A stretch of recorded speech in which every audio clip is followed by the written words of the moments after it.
Pesugihan toko bangunan Mbah Barjo. Kesaksian Pak Kardi, bukan nama sebenarnya, dari sebuah desa kecil di Jawa Tengah. Orang-orang heran, sejak dulu, toko bangunan Mbah Barjo itu tak pernah sepi. Bahkan ketika krisis melanda, ketika toko lain gulung tikar, dan ketika desa kami hanya mampu membeli beras 1 liter sehari. Lebih aneh lagi, toko itu tak pernah benar-benar tutup. Lampu gudang selalu menyala selepas tengah malam. Dan setiap kali aku lewat sepulang ronda, selalu ada bau tanah basah. Padahal kemarau sedang ganas-ganasnya. Namaku Pak Kardi. Aku pernah bekerja di sana hampir 30 tahun. Sekarang aku sudah tua. Tanganku gemetar. Dan aku tak lagi punya alasan untuk diam. Aku masih ingat hari pertama kakiku menginjak lantai semen toko bangunan Mbah Barjo. Bukan karena istimewa, tapi karena perasaanku waktu itu tidak enak. Seperti ada yang mengamati dari balik tumpukan batako.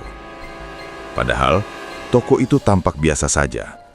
Rak kayu kasar, karung semen disusun tak rapi, dan bau kapur yang menempel di pakaian siapapun yang masuk. Aku datang melamar bukan karena kenal Mbah Barjo. Aku hanya buruh serabutan dari desa kecil di Jawa Tengah, yang hidupnya bergantung pada panggilan angkut dan sisa-sisa pekerjaan proyek. Waktu itu umurku belum genap 30. Tenaga masih kuat, tapi nasib selalu sial. Setiap aku kerja di tempat lain, selalu saja tokonya bangkrut atau mandornya kabur. Anehnya, saat aku masuk ke toko itu, Mbah Barjo seperti sudah tahu siapa aku. Beliau tidak bertanya panjang, tidak menawar upah, hanya menatap wajahku lama, terlalu lama untuk ukuran orang yang baru bertemu, lalu berkata pelan, "Sampean cocok di sini, tapi kerja di sini itu harus kuat diam." Aku tidak mengerti maksudnya, dan aku juga tidak berani bertanya. Hari-hari pertama, pekerjaanku sederhana, menyusun pasir, memindahkan semen, mencatat keluar masuk barang. Tapi ada satu aturan yang langsung ditanamkan sejak awal. Jangan pernah menghitung stok sendirian setelah maghrib. Jika terpaksa lembur, harus berdua, dan tidak boleh membuka gudang belakang. Gudang itu letaknya agak terpisah, berdinding bata lama yang berbeda warna dari bangunan utama. Kuncinya besar, berkarat, dan selalu dibawa Mbah Barjo sendiri. Aku sempat heran, karena sebagai toko bangunan, justru gudang itulah yang seharusnya paling sering dibuka. Yang membuatku semakin heran, bukan soal gudang, melainkan pelanggan-pelanggannya. Banyak yang datang bukan untuk membeli, tapi seperti memastikan sesuatu. Mereka berdiri lama di depan rak, menatap kosong, lalu pergi tanpa bicara. Beberapa kali aku melihat orang-orang itu kembali lagi beberapa hari kemudian dengan wajah berbeda. Lebih cerah, lebih berani, seperti baru menang lotre. Sore hari, sebelum toko tutup, Mbah Barjo selalu berkeliling sendirian. Bukan mengecek uang, tapi menyentuh karung semen satu persatu, seolah sedang menghitung dengan cara lain. Bibirnya bergerak, tak terdengar suara. Tapi jelas itu bukan doa yang biasa aku dengar di musola. Aku sadar, toko itu bukan tempat orang datang bekerja, tapi tempat orang dipilih untuk bertahan. Dan entah kenapa, aku terpilih terlalu lama. Aku bekerja hampir setahun sebelum menyadari bahwa di toko Mbah Barjo ada lebih banyak hal yang sengaja tidak dibicarakan daripada yang dilarang. Tidak ada peraturan tertulis, tidak ada ancaman, tapi setiap orang paham batasnya masing-masing. Seperti ada kesepakatan diam yang tak pernah diucapkan. Yang pertama kali berubah bukan suasana toko, melainkan caraku memandang waktu. Jam dinding sering berhenti tepat pukul 4 sore, lalu berjalan lagi setelah maghrib. Awalnya kupikir mesinnya rusak, tapi setelah diganti 3 kali, kejadiannya tetap sama. Tak ada yang menyinggung soal itu.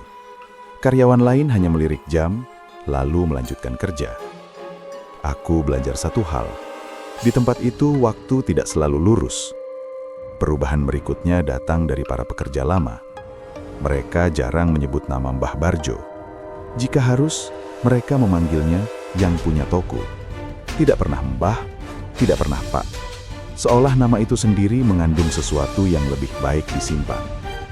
Suatu siang, aku mengangkat semen bersama Surip, kuli angkut yang sudah belasan tahun di sana. Tiba-tiba dia berhenti dan berbisik. "Sampean dengar nggak?" Aku menajamkan telinga. Dari arah gudang belakang terdengar suara seperti pasir dituangkan perlahan, padahal tidak ada truk masuk. "Kalau dengar begitu, jangan cari sumbernya," kata Surip. "Itu bukan kerjaan kita." Hari itu aku pulang dengan kepala berat. Malam-malam mulai terasa berbeda. Udara di sekitar toko lebih dingin dari jalan utama. Setiap kali aku lewat depan gudang, bulu kuduku berdiri. Bukan karena takut, tapi karena ada perasaan seperti sedang diperhatikan tanpa mata. Suatu sore, seorang pelanggan datang membawa uang tunai dalam jumlah besar. Ia membeli semen jauh lebih banyak dari kebutuhan rumahnya. Tangannya gemetar, wajahnya pucat, tapi matanya menyala. Saat Mbah Barjo menerima uang itu, beliau tidak menghitung. Hanya menaruhnya di bawah meja lalu berkata, "Besok jangan lupa." Pelanggan itu mengangguk cepat, seperti orang yang baru lolos dari sesuatu. Besoknya, seorang kuli baru tidak datang. Katanya pulang kampung. Tidak ada yang bertanya lebih jauh. Sejak saat itu aku mulai paham. Di toko itu, pertanyaan adalah barang paling mahal. Dan aku, entah karena bodoh atau karena butuh hidup, memilih terus bekerja, menyimpan semua yang kulihat, dan belajar menutup mulut lebih rapat daripada dompetku sendiri. Aku baru menyadari polanya setelah bekerja cukup lama, ketika ingatan mulai penuh dan hati mulai berani menyusun kejadian. Bukan karena aku cerdas, tapi karena jumlah orang yang hilang terlalu rapi untuk disebut kebetulan. Di toko Mbah Barjo, orang jarang berhenti kerja dengan cara biasa. Tidak ada pesta perpisahan, tidak ada salam terakhir. Mereka hanya tidak datang lagi. Awalnya aku mengira itu hal wajar. Buruh seperti kami sering berpindah-pindah. Tapi lama-kelamaan, daftar nama yang hilang itu membentuk jarak waktu yang aneh. Selalu berdekatan dengan perubahan besar pada toko. Aku ingat jelas nama pertama yang mengusikku, Paiman. Ia kuli angkut baru, tubuhnya besar, suaranya keras, dan terlalu banyak bertanya. Baru 3 bulan bekerja, ia sudah berani membuka pintu gudang belakang sedikit, sekadar mengintip. Malam itu, ia pulang lebih awal. Besoknya, ia tak pernah kembali. Kata orang, Paiman pindah ke kota, tapi istrinya sempat datang seminggu kemudian, menangis di depan toko, bertanya apakah suaminya sempat menerima upah terakhir. Mbah Barjo keluar, memberi amplop tebal dan berkata pelan, "Orangnya sudah tenang." Kalimat itu membuat istrinya diam, dan membuatku sulit tidur berhari-hari. Beberapa tahun kemudian, kejadian serupa terulang, selalu dengan orang yang sama cirinya. Tidak betah diam. Ada yang terlalu sering merokok di belakang gudang, ada yang berani lembur sendirian. Ada pula yang sekadar mencatat stok terlalu teliti. Setelah mereka menghilang, selalu ada perubahan. Lantai toko diganti keramik baru, truk bertambah 1, atau tanah di samping toko tiba-tiba dibeli. Tak ada duka, tak ada kabar, hanya kemajuan. Yang paling membuatku ngeri, bukan hilangnya mereka, tapi cara toko itu bereaksi, seperti tubuh yang baru saja diberi makan. Aktivitas meningkat, pembeli ramai, uang mengalir tanpa hambatan. Suatu malam, Surip berkata lirih sambil mengikat terpal. Di sini itu bukan soal siapa yang rajin, tapi siapa yang masih dibutuhkan. Aku ingin bertanya, dibutuhkan oleh siapa? Tapi lidahku keluh. Sejak itu, setiap kali ada karyawan baru, aku tak pernah menghafal namanya terlalu dalam. Aku menjaga jarak, bukan karena tidak peduli, tapi karena aku tahu, di tempat itu, orang bisa hilang tanpa pernah benar-benar pergi. Dan yang paling menyedihkan, kami semua belajar untuk menerima kehilangan itu, seperti menerima hujan yang turun tanpa bisa dicegah. Aku mulai berpikir untuk berhenti ketika usiaku mendekati 50. Punggung sering nyeri, napas tak lagi panjang, dan tanganku gemetar jika mengangkat semen terlalu lama. Di tempat lain, alasan itu sudah cukup. Tapi di toko Mbah Barjo, keinginan berhenti bukan keputusan sederhana. Pertama kali niat itu muncul, aku tidak mengatakannya pada siapapun. Aku hanya mulai menghitung hari, menabung sedikit demi sedikit, membayangkan hidup tenang di rumah, membantu istriku di sawah kecil peninggalan orang tua. Tapi sejak niat itu tumbuh, malam-malamku berubah. Aku sering terbangun menjelang subuh dengan dada berat, seperti ada karung semen diletakkan di atas tubuhku. Dalam mimpi, aku selalu berada di toko, sendirian, menyapu lantai yang tak pernah bersih. Setiap kali aku mendekati pintu keluar, lantainya memanjang, rak-rak bertambah, dan pintu itu menjauh. Yang paling mengganggu bukan mimpinya, tapi bau yang tertinggal saat aku bangun. Bau kapur basah dan tanah lama, sama persis seperti gudang belakang. Aku mulai sering lupa, bukan lupa besar, tapi kecil-kecil yang mengkhawatirkan. Lupa menaruh buku catatan, lupa nama tetangga, lupa hari pasaran. Anehnya ingatanku tentang toko justru semakin tajam. Setiap sudut, setiap suara karung diseret, semua terasa melekat. Suatu sore, tanpa sengaja aku berkata pada Surip bahwa aku ingin berhenti tahun depan. Ia terdiam lama, lalu hanya berkata, "Sampean pamitnya nanti pelan-pelan saja." Aku tidak tahu kepada siapa aku harus pamit.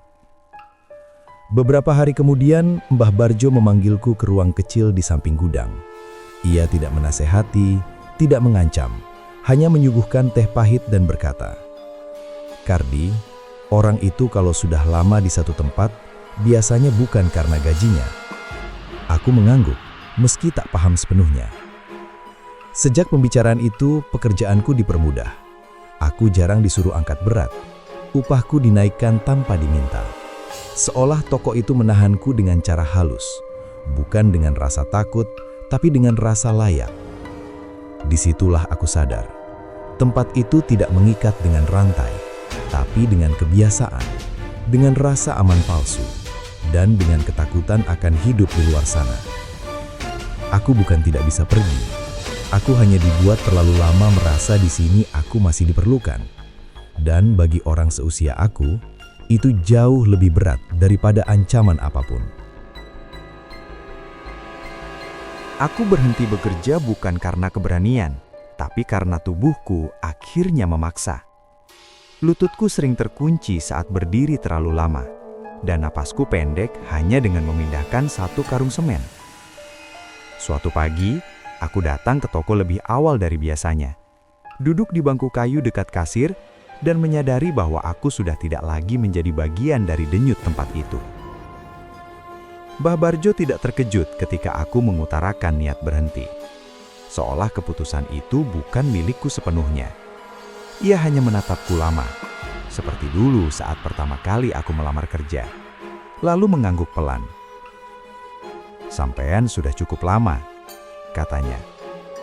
Kalimat itu terdengar seperti izin, tapi juga seperti penilaian. Hari terakhirku tidak istimewa, tidak ada selamatan, tidak ada ucapan perpisahan. Aku hanya menyerahkan buku catatan lama, mengosongkan loker kecilku dan menerima amplop coklat yang beratnya tidak wajar. Isinya jauh lebih banyak dari tabunganku selama bertahun-tahun. "Untuk hari tua," kata Mbah Barjo singkat. Aku tidak bertanya dari mana uang itu berasal. Aku sudah terlalu tahu bahwa beberapa hal lebih aman diterima tanpa penjelasan. Setelah berhenti, hidupku berjalan lebih lambat. Pagi-pagi aku duduk di teras, mendengar suara burung, membantu istriku sebisanya. Tapi ada kebiasaan yang tak pernah benar-benar hilang. Setiap kali mendengar suara truk lewat malam hari, dadaku menegang. Setiap mencium bau tanah basah, pikiranku kembali ke gudang itu. Beberapa bulan setelah aku berhenti, kabar datang bahwa Mbah Barjo meninggal. Orang-orang bilang sakit tua, wajar. Toko tutup 3 hari. Aku datang melayat, berdiri jauh di belakang, dan memperhatikan satu hal yang membuatku sadar bahwa kepergianku tidak mengakhiri apapun. Gudang belakang tetap terkunci, lampunya tetap menyala. Sekarang tokonya dikelola anaknya, lebih modern, lebih rapi, lebih terang. Tapi setiap malam Jumat Kliwon, ada 1 jam di mana toko itu menutup lebih awal dan tidak ada karyawan yang berani berada di sana sendirian. Aku tidak pernah kembali bekerja, tapi aku tahu sebagian diriku masih tertinggal di sana. Bukan jiwaku, melainkan ingatan yang terlalu lama diam dan pengetahuan bahwa ada tempat di dunia ini yang tidak membiarkan seseorang pergi dengan utuh. Aku menulis ini bukan untuk membuka rahasia, melainkan untuk menutup satu lingkaran dalam hidupku. Karena tidak semua yang selamat benar-benar bebas. Sekarang, aku menulis ini dari rumah kecilku, di desa yang tak pernah berubah sejak aku muda. Pagi masih datang dengan suara ayam. Sore masih ditutup azan maghrib yang sama. Dunia berjalan seperti biasa, seolah kisah toko bangunan Mbah Barjo tak pernah ada. Dan memang, bagi kebanyakan orang, kisah itu tidak perlu ada. Tapi aku belajar satu hal yang ingin kusampaikan pelan-pelan. Tidak semua keberhasilan lahir dari kerja keras semata. Dan tidak semua kegagalan datang karena malas. Ada jalan-jalan yang tampak mulus di permukaan, tapi menyimpan beban yang dipikul diam-diam oleh orang-orang yang tak pernah disebut namanya. Pesugihan, apapun bentuknya, tidak selalu datang dengan wujud menyeramkan.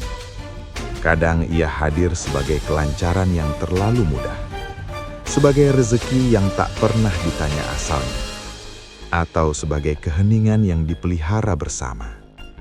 Dan harga termahalnya bukan selalu nyawa, melainkan ketenangan hati. Jika kamu membaca kisah ini sampai selesai, anggap saja ini bukan cerita horor, tapi pengingat bahwa hidup yang sederhana, yang pelan tapi jujur, seringkali lebih selamat daripada hidup yang melesat tanpa arah. Aku tidak melarang siapapun mencari kaya. Aku hanya berharap kita semua tahu kapan harus berhenti bertanya dan kapan harus berani menolak. Jika kisah ini terasa menempel di pikiranmu, simpanlah secukupnya. Kalau ingin berbagi, bagikanlah dengan niat saling mengingatkan, bukan menakut-nakuti. Dan jika kamu suka kisah-kisah seperti ini, dengarkanlah lebih banyak suara orang tua. Karena biasanya, yang mereka ceritakan adalah hal-hal yang dulu terlalu berbahaya untuk ditulis. Semoga siapapun yang membaca ini selalu diberi kesehatan, ketenangan batin, dan rezeki yang bersih serta cukup. Semoga dijauhkan dari jalan yang tampak mudah, tapi menyisakan gelap di belakangnya. Allahumma sholli ala Sayyidina Muhammad, wa ala ali Sayyidina Muhammad. Semoga sholawat ini menjadi penutup yang baik. Dan semoga kita semua pulang ke rumah masing-masing dengan hati yang lebih waspada dan iman yang tetap terjaga. Pak Kardi, dari sebuah desa kecil di Jawa Tengah.